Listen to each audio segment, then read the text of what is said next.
Happy March, everyone. So I'm back out in the garden, gonna give you the March garden tour. This is the time where I feel like things are now starting to pick up and I have a lot more tasks, whereas in the winter I was kind of struggling with garden tasks.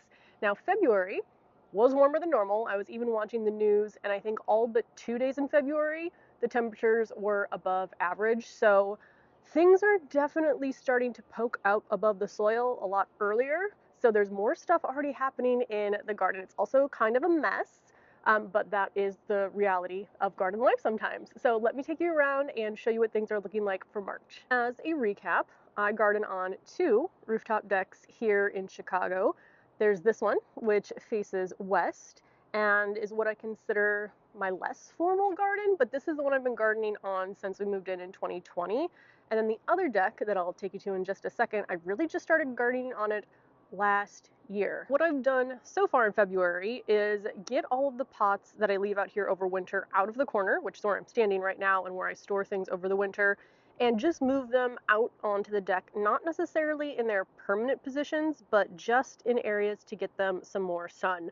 So starting over here, these pots right here are all empty. There's soil in them, but there's no plants. I will show you how I refresh all of the soil in my containers because I reuse everything unless there was some issue with disease in the plant that was growing in it. But I had no problem with the soil in here last year, so I will be refreshing and reusing it. These two are just plastic pots. These are the 2 aqua pots, and I left them outside and they seem to handle that just fine.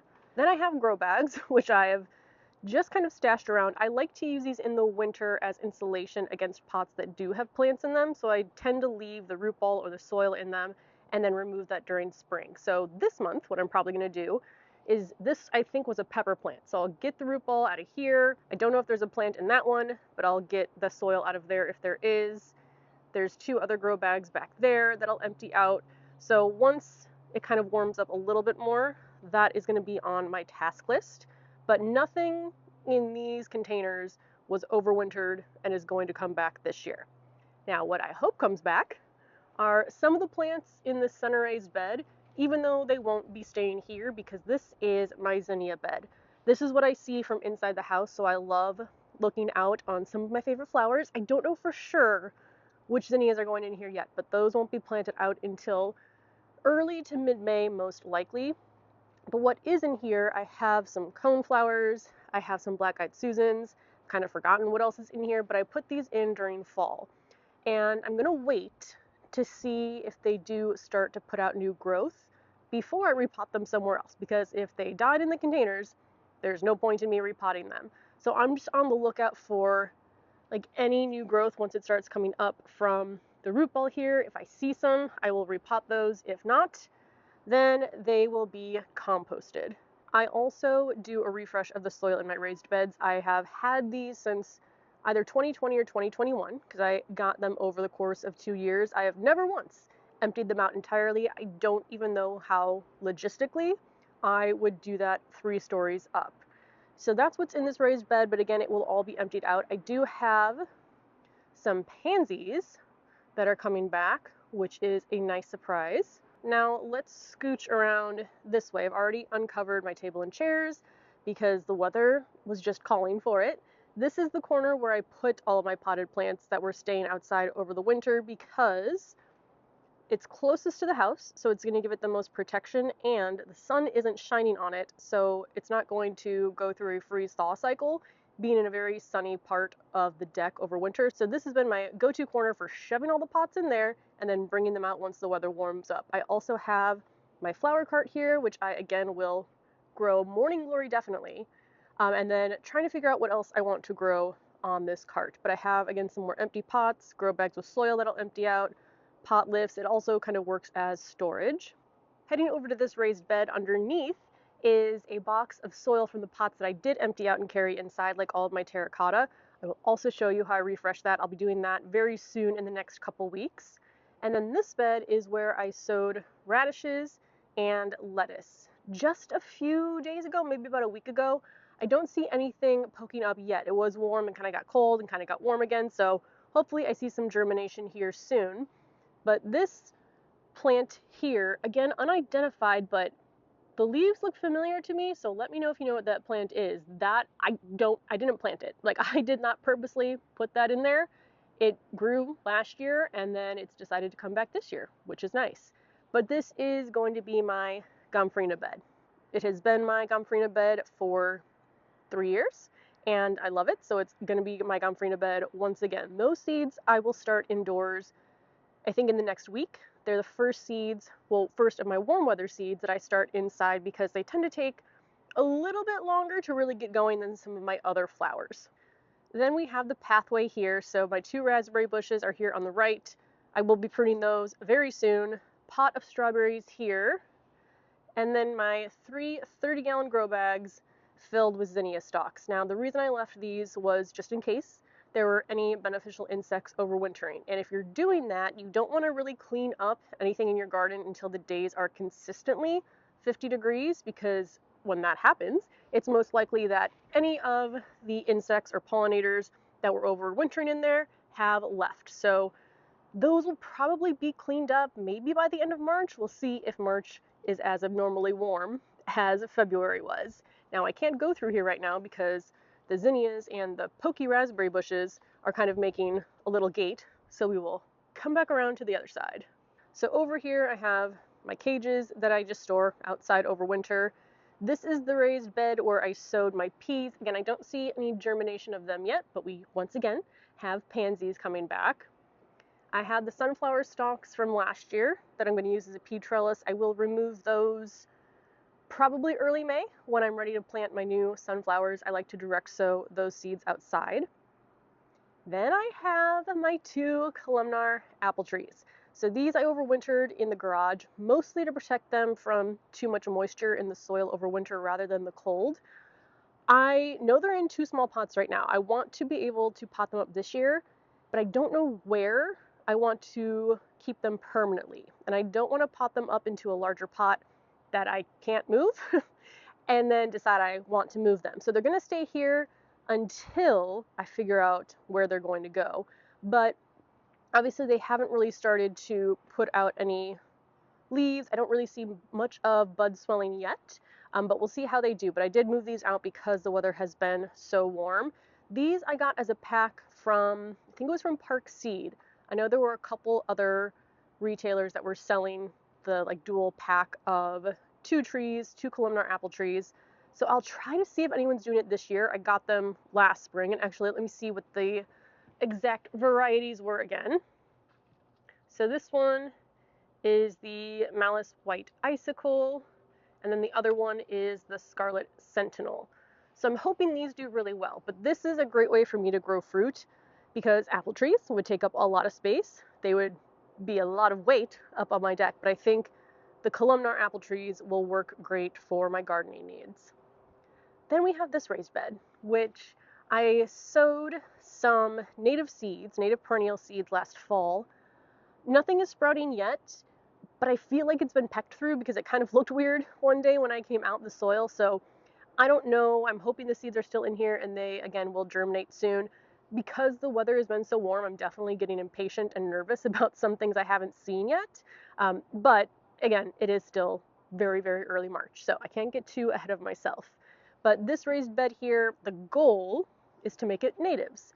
And if that doesn't work, then I'll plop annuals into it. But for me, I really want to get some more natives in here for the pollinators, so I'm hoping this works out. Down here, I have my 2 rhubarb containers, and you can see rhubarb is already starting to sprout. There's one in there. Did I see any in here yet? I don't know if I saw any in here starting to sprout yet, but I'm having thoughts. So the reason I first planted rhubarb back in 2020 was because when I was growing up, one of my core gardening memories was helping my grandpa in his garden. He grew rhubarb. He would let me chew on the stalks. My grandma would make strawberry rhubarb pie. So I wanted to have rhubarb in my garden. However, since I have a small garden, I really need to focus on things I love. And even though I love the memory tied to the rhubarb, I don't know if I love the rhubarb enough to dedicate a whole pot to it. Now here's kind of the other issue, is that rhubarb takes a few years before you really get a good harvest. I think the 3rd year is when you can really start to get a good harvest from a plant. So if I decide to pull it, and then I change my mind, I'll have to wait 3 years. But I think I am leaning towards pulling it. Maybe I will pull one, but keep the second for a little bit longer. We'll kind of see how it goes. But let me know your thoughts, even though I know this is a very big, like, personal preference decision I need to make. Let me know what you think I should do. And then we are back to my 30-gallon grow bags, and I'm pretty sure I'm going to do the same things I normally do. I like to use these for my tomatoes, but I'll switch each year between which bag has my tomatoes. I like having my giant zinnias in here, so those are really the main plants I put in the 30-gallon grow bags, and then I'll have my other vegetables like my peppers that were in here in the grow bags in front of it. And that's usually my little like veggie patch, well, veggie slash zinnia patch. So this is the front deck. It's, again, west facing, does get full sun, 18 by 19 square feet. Now let's head out to the back deck. Here we are on the back deck with what is my favorite view, this church in the background. Again, things are out because they're in the sun, but not necessarily in their permanent place. And you'll see there are some plants that are further along than others. But this also has our air conditioning unit, so it's slightly smaller. It is still full sun. It faces east, and we have pretty unobstructed views here, so nothing really blocking the sun. Let's start over here. So I have my tumbler composter. This container will have morning glory in it. It's empty right now. Then I had these two hydrangeas, which are the ones that I potted up early. So they were already starting to break dormancy in the garage where I had them over winter. All of these plants were stored in the garage. Because they were breaking dormancy, I decided I was bored and I wanted to pop them up and see what the difference is in the growth habit if I brought some in early to pot up.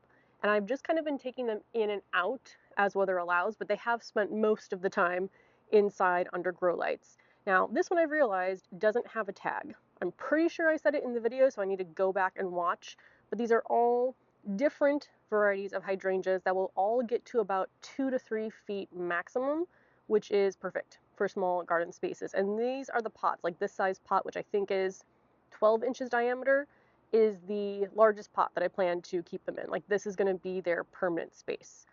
But you can see these two, how much further along they are than the two in the back, which have been in the garage, and I still need a pot up. So this one, again, I need to remember the name. This one is the Tough Stuff Top Fun. Then I have Pinky Winky Prime and Let's Dance Skyview. So these two are in the garage. The Pinky Winky Prime hasn't really put out any new leaves yet. I feel like there's tiny, tiny buds starting to swell. And then the Let's Dance Skyview has started to push out new leaves. Behind it over here, not very pretty, but I have more grow bags, empty pots that I'm going to fill. These I need to empty out. They're dahlias, which I normally store dahlias in the garage, and I do. There's still 4 down there because it's too cold to bring them up or outside yet.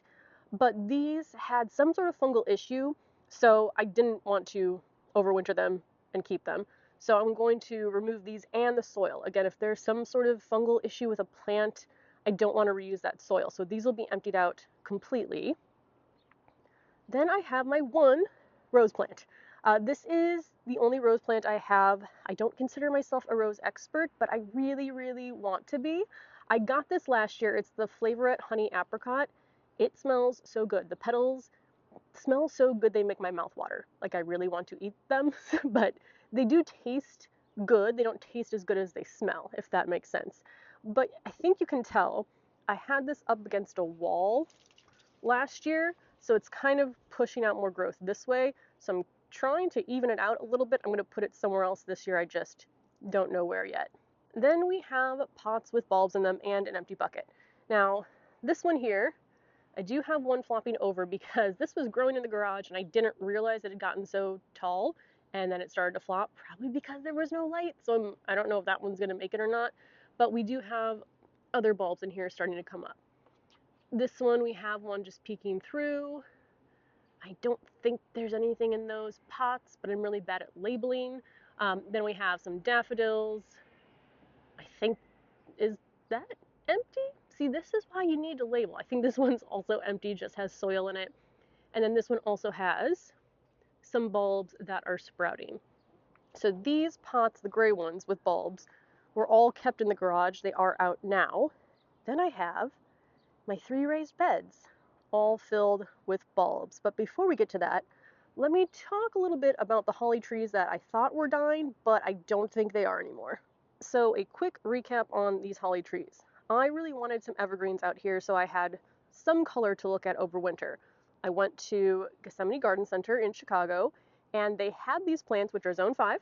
They were $20 each, and this size, which is a pretty good deal. But ideally, when you're planting something in a container you plan to leave out over winter, you want them to be at least 2 zones hardier than your current zone. And we are 6A, so ideally these would be zone 4. Now they looked great and kind of made it through winter, and then I moved them into the spots, and I think you can tell they started to drop leaves. So I, of course, assumed I had killed them because that is always my first thought when anything seems to be amiss. But I Googled it and it did say with this holly variety, it is normal for them to shed their leaves in late winter, early spring, about a third of their leaves, and push out new growth. And I do think, I'll take you in close, I do think I see buds, so I think they're okay. But if you know more about holly trees, let me know. Let's come in close on this one. But I think you can see. So it said specifically that they'll lose leaves more towards the center, which is what seems to be happening. And I do see buds there. So I think we're okay. Then I have my 3 raised beds, which all were planted up with bulbs this fall, and I tarp them because the main reason I've lost bulbs in the past was that the soil stays too moist. Obviously, these are too large and heavy to carry down to the garage, so I just put a tarp over them until the bulbs started to grow. And look at that. I am so excited. The one thing that is definitely different because of the weather is that I have more bulbs coming up at the same time that don't usually come up at the same time. So for example, I have tulips, hyacinth, like early season crocus in here, and I feel like everything is coming up versus, the ones that are supposed to come up first and the ones that are supposed to come up later. So we'll kind of see how the bloom time works on these, but I'm just excited that they didn't all rot. So those 2 beds I just showed you get the most sun because the wall here and the tree provides a little bit of shade, but this one does still have bulbs coming up as well. So I think this was a success. Then I have my furniture here, which I'm still leaving covered for now, but covers might come off in March. And I have the vertical planter that I made. This is not going to be planted up until May, maybe late April, again, depending on the weather. And I have my beach plum tree that I might need to get a second one of if I actually want to get plums, but the buds here are starting to swell. It's pretty either way, so it puts out really beautiful flowers, white flowers in the spring, and then it's just a leafy green tree. The leaves change a really pretty like yellow orangey color in the fall, so I like it either way. I don't 100% know if I have room for another tree, but I might try to make it work. Now for the front deck, I feel like those plants I kind of already have in their permanent places, like I know what I like to have where. This was the first year, well, 2023 was the first year that I really had a full garden out here and not just plants that I couldn't fit on the front deck, and so I threw them out here. So I have some ideas to do things a little bit differently, also because I bought way too many seeds, so I need to find spaces for them. But let me tell you a little bit about my plants, and then we'll kind of see if it actually comes to reality. First off, over here, I think I'm going to use a bunch of lower rectangular planters to make a border along this wall that kind of blocks off the air conditioning units and put zinnias in them. I think I'm going to have the floret zinnias, which are also probably going to go in the buckets as well, but I really want to grow as many of those as possible. I might also put like some dahlias in between, but what I need to be able to do is move them, because if anything breaks with the air conditioners, this fence comes like right off, so I would need to be able to move whatever is in front of it. So I can't ever have raised beds that are too large to move, or any plants that are too large to move in front of this unless they're on wheels. And then my plan for over here, so last year I did a little shade border, which was cute. We only really get a little bit of like pocket of shade right here from the wall, but you couldn't see it. And so what I think I'm gonna do is kind of go dahlia crazy, dinner plate dahlia crazy, and use my giant zinnias to create a taller wall back here so that when you're looking at the couch, you can still see the plants behind it. And then I do have my planters up there that I like to put petunias in just to add some height. But that is my tentative plan for this back deck. So that is the March garden tour. I will link down below the February garden tour from this year so you can see how it's changed. I'm expecting by April, we'll hopefully have some flowers in the garden, And then I will link down the playlist for last year in case you want to see what my garden looked like. If you do, look at, I would say, either August or September's tour, because that's kind of when everything is at its peak. I also have tours from like 2022 and 2021. I'll link them all below just so you can see whichever ones you want, but always August and September is kind of the peak in my garden. So let me know if you have any questions. Let me know how your gardens are. Are you in an area where it's been much warmer than normal, or are things kind of at their normal pace? But I will see you in the next video when I start all of the garden tasks that I have to do. Bye.